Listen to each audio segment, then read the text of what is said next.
Hello everyone, myself Sukumari. Today I will be giving a brief overview of the course Circuits and Network Analysis with the course code EC25002.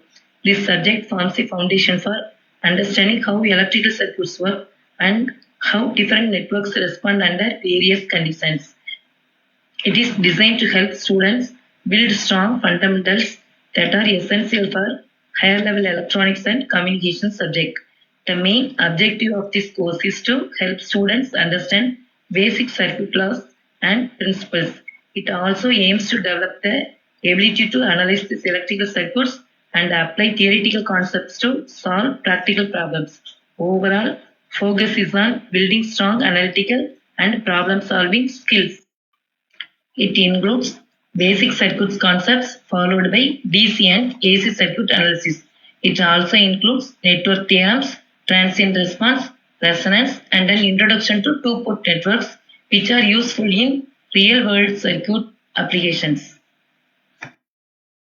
After completing this course, students will be able to understand basic electrical components and apply laws like Ohm's law and Kirchhoff's laws. They will also gain confidence in analyzing simple DC and AC circuits using standard techniques. Along with circuit analysis, another subject is linear integrated circuit with the course code EC3451. This course introduces integrated circuits and their role in modern electronic systems. The objective of this course is to understand the working and applications of operational amplifiers.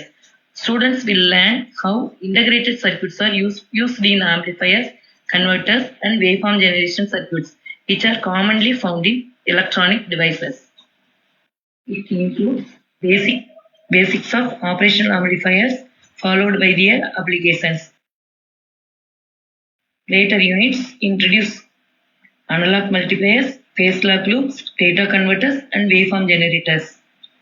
These topics help students connect theory with real-world electronic applications. By the end of this course, students will be able to understand the working of operational amplifier and their characteristics, apply op-amps in real-time applications like amplifiers, filters, and converters, and again basic knowledge of ADC, DAC, DLL, and waveform generation circuits.